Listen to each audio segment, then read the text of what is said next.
Hi everyone and welcome to Faros en la Niebla. Greetings from Alicante, Spain. I'm Janet and I'm very pleased to welcome a special guest from Poland. We met Oliwer and his family when they were spending their holidays in Campello, one of the nice places in Alicante. It was a pleasure getting to know them. And now Oliwer is here in Faros en la Niebla, and Oliwer is the leader of The Chosen. As you know, The Chosen is the first multi-season television series about the life of Christ and reaching millions of viewers around the world. For almost 4 years, Oliwer has been helping to bring this inspiring series to audiences in Poland, across to Poland. And we are very pleased to receive Oliwer and his family in Faros en la Niebla. Oliwer, nice to meet you. Nice to meet you. It was a pleasure to meet you and to receive in this program. And we are very delighted to talk this conversation about your experience in this famous program called The Chosen.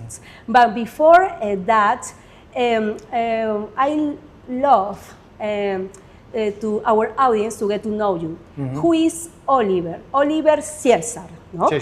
Cieślar in Poland. Thank you, Janet, for inviting me, and it's a pleasure to be here. I'm a father and I'm a husband. I live in all my life in Poland. So I'm a Christian, born-again believer, and so I'm associate pastor in my local church, and also I'm responsible for the Chosen TV series in Poland for 4 years now. And it's an amazing thing to be part of it. It's amazing. How you become a leader of The Chosen in Poland? It started because I, with my wife, was volunteers in a program of the Christian organization.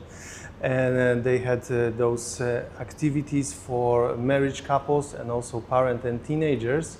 So we were part of that program for many years. As a volunteers, and when they receive a license for The Chosen for Poland, they were looking for someone to do the activities, to lead the project, and they came and asked me. I still don't know why me, but they, because you are not a communicator, you have another profession, no? Yes. I was working in IT as an IT director. And so entertaining business was something new, but it also aligned with my values of spreading the news about Jesus, talking with people about the gospel. So I said yes, and it was a step of faith for me because there was no job description. There was like, you're gonna do whatever is needed for the project. And it was a huge blessing at that time. And I feel that it was in a line of what God was doing in my life. Many young people wonder whether faith has a place in their professional lives. You are being involved in this international media project, while you are serving in your local church. How has your faith influenced the way of you work, lead, and make decisions? Especially with The Chosen. No? That's a very good question, because all my life I was volunteering in the church and working professionally in other secular work places. So for me it was always like bringing those values into my work that I've learned at the church, that I grew, that my faith has changed in me. So I was always, trying to be a good servant, to be a light wherever I went. and bring the values and quality into my life. So this is the first time in my professional career that I'm working in a Christian organization and also serving as an associate pastor, which is totally in line now. But previous years it was challenging, maybe not from the perspective of my decisions or what I want to achieve or do, but challenging in the sense of switching. Like in a secular job, you have other responsibilities, and here in the Christian organization, we can start our day with a prayer. We think about things that are happening. We pray over issues. So that's really a big, huge blessing for me to be in that kind of area. But I understand those who are working in secular job, and this is not very natural for them. That they have to, I don't know, fight for their values, fight for, not take everything on themselves, but try to give it all to God. It's important that you mentioned about praying before the work. How many people are working now in this agency, and all of these are Christians? Yes, yes. So it's to be working with them, you need to have a set of values and be a born again Christian. So in the whole agency works around 40 people, but for the chosen project, we have 6 people committed to one to of that the programs, project. of the projects, of the programs, no? How many programs? There are 9 projects, 9 different projects, and for that particular, the chosen 6 people are working. So it's a fascinating to work on a daily basis with other Christians who have the same values. But most of my job is to communicate with other partners, other people who are, doing their business. So when I approach them, I think my approach is that we are bringing something new to them, something disruptive, something very Christian. Because it's a story about the life of Jesus and the apostles. And I love to see how their eyes are like rolling and opening, because we are telling them, hey, let's do a TV series in the cinema. And they said, what? And let's do a premiere for 2,000 people of the TV series. And the biggest cinema in Warsaw will be filled with people, and they are like, what? So it's seeing God in how He blessed this project and how impactful it is to people in Poland, who receives that. So that's nice. That's nice.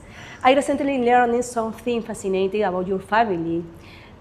You are the 4th generation of Pentecostal pastors in your family. In fact, your great-grandfather is correct? Yes, correct. Great-grandfather traveled to the United States, came to faith in Christ, attended missionary schools, and then returned to Poland with other missionaries to establish the Pentecostal church in Poland. Correct. How has that story shaped your faith and your sense of calling? Yeah, I was blessed by being born and raised in a Christian family. My father was a pastor, so it established my love to the church and my love to God.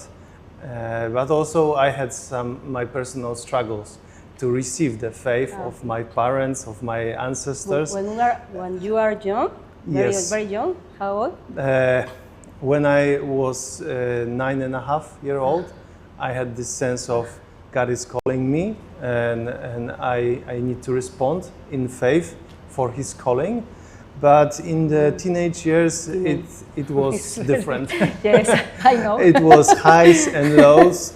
And I was feeling like I'm separating myself apart. So one part of myself was, being a good Christian on Sundays, and Yeah, okay. part of myself was, being myself and doing my decisions and earning my life.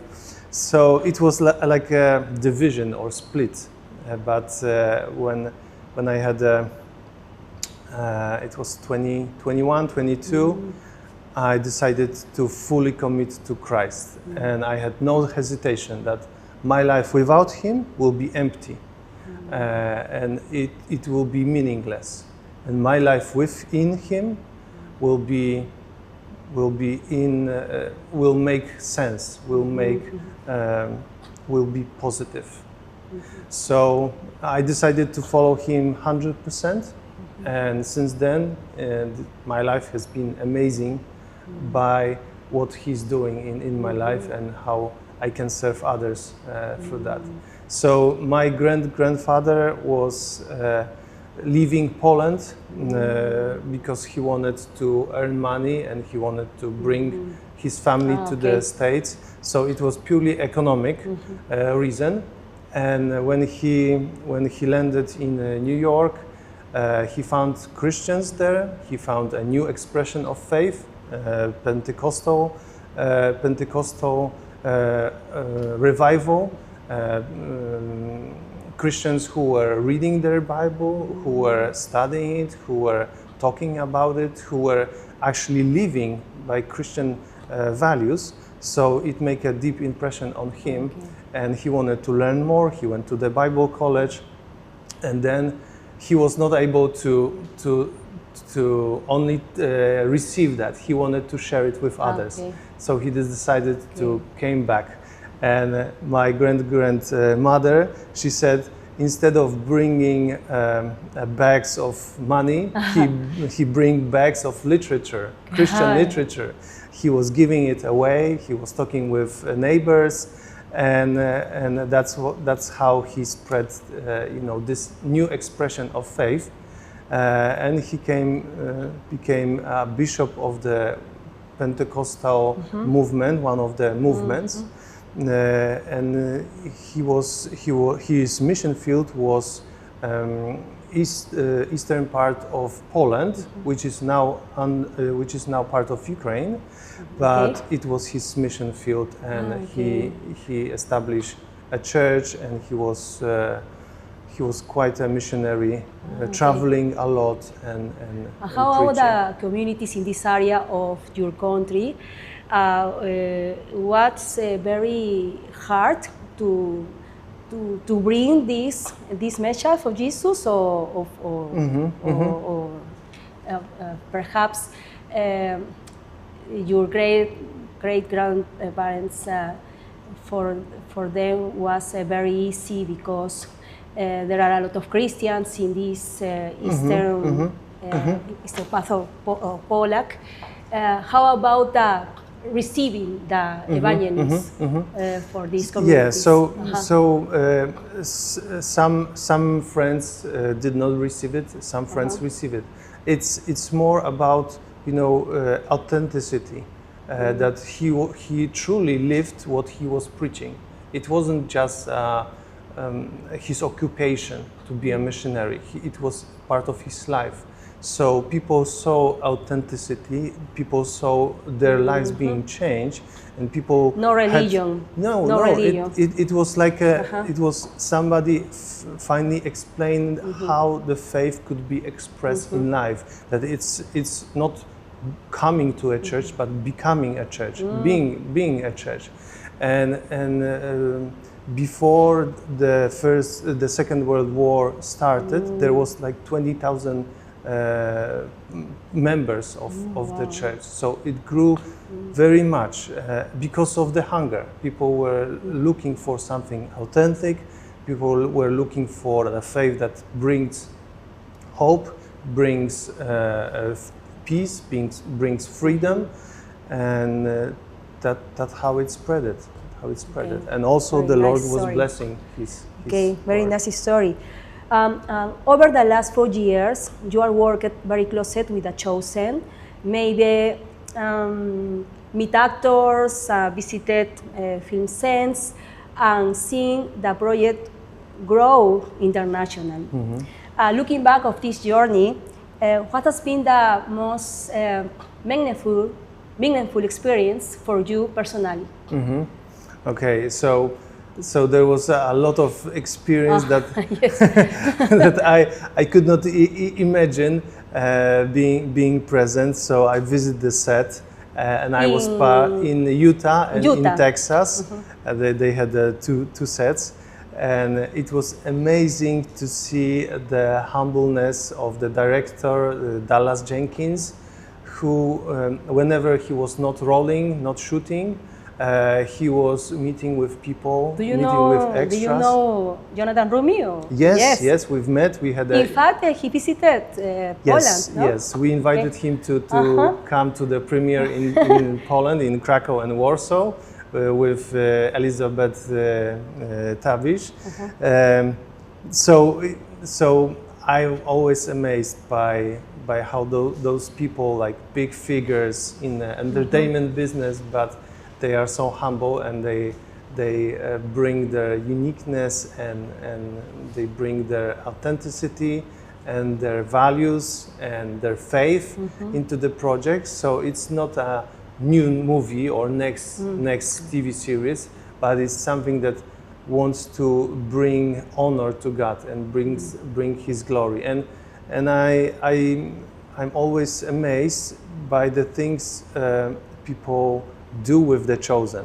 Like, people are having very creative ideas how we can spread news about The Chosen. So not only in social media, but one guy was doing a graffiti with the actors and The Chosen and QR code on a wall.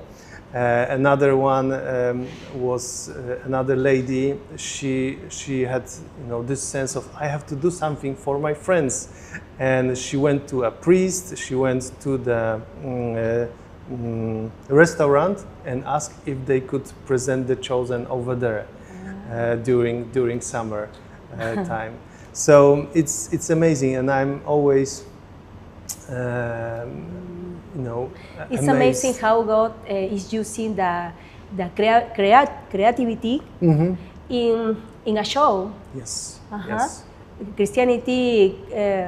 A lot of people that are Christians can to move in this hard work, like the shows, the cinema, and how God can to spread these evangelisms around the world through The Chosen. It's amazing, no? It's a good experience for you. Yes. So it always brings this uniqueness that it's a Christian product that is on a secular market, on a biggest platform like Netflix, like Amazon, and they see how many people watch it, for how many the story of Jesus is important, and they say, oh, we want to have that. We want to apply for that. We want to also bring it to our community.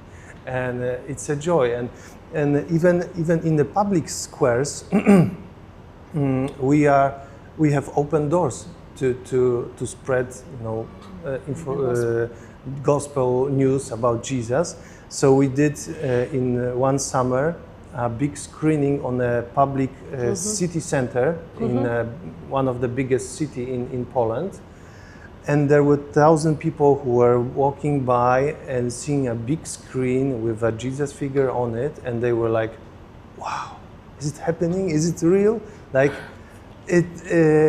we can sit in beach chairs and enjoy the sun and really listen to one of the episodes that we were presenting. And after that, there was a concert, and people were like, "Wow, where can I watch it? How can I see it?" And it's because it's authentic story and authentic portray of the gospel narrative. It attracts people, the quality and the storyline. It attracts people, and they want to learn more. And this is really the good story that we are, as a Christians, we want to present. Not a bad story, not negative story. It's a good story that Christ came and He's close to us. He wants to be your Savior. And do you know how many people know Jesus through the Chosen in Poland, or no? Yeah, we have estimated that in Poland, since we started, there are more than 4 million people who watch it. More than 4 million people. And we have like to approach to yes, the gospel. Yes. We have more than 2,000 ambassadors, so committed people, committed fans who want to do something more with the Chosen. They want to engage others with meaningful conversations and do something to spread the news. So they are do a watch party at their home and inviting friends to come over to see, to pray, to have a chat about Jesus, and it opens the door. We also have a online course for people who want to know the message of Jesus and receive Christ by learning what his values was, what he talked, and what was how he presented God. So there are another 1,000 of people who are also joining the course and learning more. So it's an amazing possibility to spread the gospel. And only in heaven we'll see how much it impacted the world. First is the first step, impact, and then exactly. God continues how their lives can to receive in a future, no long time, the gospel. No? Would you like any experience about people joining us for watching The Chosen in Poland? Yes, in our local church in Opole, Poland, we had done The Chosen to our Polish friends. So we were watching whole episodes and then discussing. And then a couple months ago, a new families that started to come to the church from Latin America, like Colombia, Peru, Guatemala, and Mexico. And they wanted to also watch The Chosen. So we found that it is being translated into Latam. And we started watching, and new people were coming in, new families were coming in. So I think we are having like 14 people, but there was one story. One guy was showing up every time, and he liked this story. And when we asked if any one of you want to have a Bible, he said, yes, I would like to receive a Bible. And so we gave him the Spanish Bible, and he told us that it is his first Bible. So we asked him to read something from that. So we help him to open the Bible. The big numbers are the chapters, the small numbers are the verses, because he had no clue about the Bible. And he stand up. He read one passage that we showed him, and it was his first experience of the Bible. He's a grown-up man, but he never had the chance to read the Bible for himself. So the story of the gospel from The Chosen has led him to read his Bible. So. He was from Mexico. From Mexico. Okay. Yeah. So it's a wonderful it brings and attracts. So it is like a Bible tell fresh and new, and people want to read it more for themselves. So The Chosen, it's pointing to the gospel, not the other way. Oh, no, the other way. Okay. Many people today are searching for hope, purpose, or answers to life's biggest questions. If you could leave them a message, what it will be? That's a good question. Yes. I'm not a big preacher or evangelist. Okay, but a little answer. No, my message would be that stick to the path of the Lord. And when you are on the right path with the Lord will bring light through you to other people. And this is the most beautiful way of living, when you are on His road, and not close, not somewhere else, not astray, but you are walking His path for your life. And this is the most peaceful, most loving, most challenging, and also most satisfying way of living. So whenever you are in line with His vision for your life, God will do amazing things through your life, and you will be amazed how you can serve others and be in company with God. Okay, Oliwer, thank you so much for your time and sharing your story. It's a privilege hear about your work in the Chosen and your faith that continue to guide you, your life and your family. Thank you so much. Thank you. And thank you for Lila. It's nice to know you. Thank you so much for this interview. Thank you so much. Faros en la Niebla. If today's conversation encouraged you or made you reflect on life's deeper questions, we love to have you join us again. Thank you for watching Faros en la Niebla. See you again.